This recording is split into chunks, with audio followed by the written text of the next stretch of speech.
Whether you're shopping for your very first TIG welder or you're looking to upgrade your current machine, there's been no better time than now to get into the TIG welding market. With recent advancements in technology, our TIG welders have become smaller and more powerful than ever, and they now have more adjustable parameters to provide the control to complete high-end motorsport fabrication jobs in our own garages. One downside to the adjustability of TIG welders is the confusion that it can bring to the shopping process. It can be a little overwhelming reading through the specifics of each machine if you don't understand how these will affect their operation. Let's just rewind a little and spend some time thinking about why you need a TIG welder. You're here, so I'm guessing that you're interested in motorsports. I also know that you will have a budget, and of course, you want the best possible machine for the least amount of money. You're also going to want after-sales support and the widest array of compatible consumables to get the best out of your machine. It's also important to have the ability to weld extremely thin metals, as well as the headroom to be able to join some thick plate from time to time. I'm also assuming you would prefer the option to be able to weld as many metals as you possibly can. These are all factors that we need to take into account as motorsport fabricators and will influence your shopping list when it comes to buying a TIG welder. The first thing we need to look at is power supply. What's available in your garage or workshop? We'll get into these details soon, but it's important that you first shop for what you can power. So check the outlets in your space and match these to the welder you're looking to purchase. Thanks to inverter technology reducing power consumption, we can still weld a large variety of metals by running the welder off our home power outlet.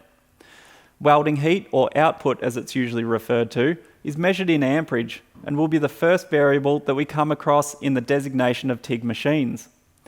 You may hear the term multi-process machine. Whilst shopping for a welder, multi-process refers to the machine supporting multiple styles of weld, as in combining a MIG welder and a TIG welder into one machine. Just be mindful that switching between processes will require different types of inert gas and may waste precious time going between the two. The truth is, everything you can do on a MIG, you can also do on a TIG, and to a better standard. So unless you really need the ability to MIG weld for a specific reason, I'd suggest sticking to a dedicated TIG machine. Multi-process machines are generally going to suffer compromises, or if not, then be considerably more expensive. It's common for the name of the machine to be followed by a number that will designate the peak amperage output of this machine. A few examples of this are my own machines. This is the SWS ALUTIG 200, and it outputs a peak of 200 amps. And here is my Miller Dynasty 210DX, which, you guessed it, peaks at 210 amps. Now, as we progress through this course, you'll get to know the effects of amperage and understand that 200 amps will cover the vast majority of work we do in motorsport fabrication. Most 200 amp machines will have the ability to weld materials as thin as 0.02 of an inch or 0.05 of a millimeter, right up to 1/4 of an inch or 6.5 millimeters in thickness. All TIG welders will have the letters DC or both AC and DC. This refers to alternating and direct current. A DC-only welder will limit you to welding steels such as mild steel, stainless, chromoly, and titanium, just to name a few. The combination of AC-DC allows us to also weld aluminium to fabricate parts like tanks, piping, and cooling system components. In motorsports, it's extremely important that we weigh up the benefit of upgrading to an AC-DC welder over a straight DC machine.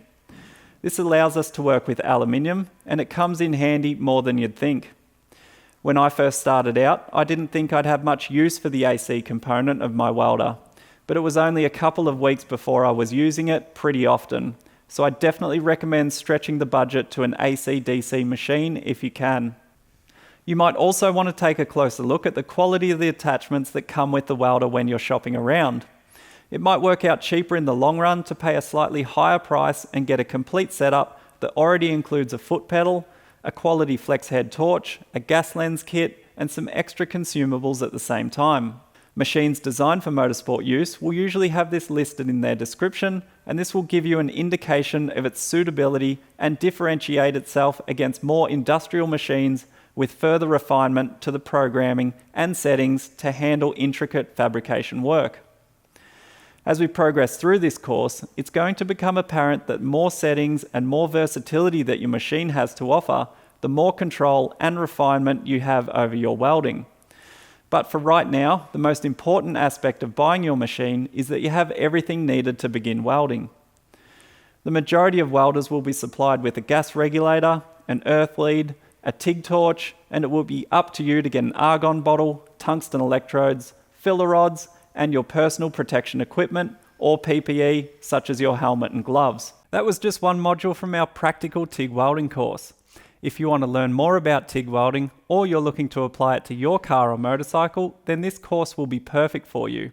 It will give you a greater understanding of the machines, settings, material preparation, and TIG welding techniques used in motorsport to turn your ideas into a reality. We run you through a 6-step TIG welding guide as well as our material-specific guides that will remove the guesswork out of the TIG welding process. This course is perfect for anyone looking to get into TIG welding and will fast-track you and your projects, saving you time and money in the process. Click the link in the description to get started. Thanks for watching, and remember, if you like that, then let us know by giving us a thumbs up, and also if you haven't already, then subscribe, because we'll be coming out with plenty of general fabrication tips and tricks here at ETS Fab.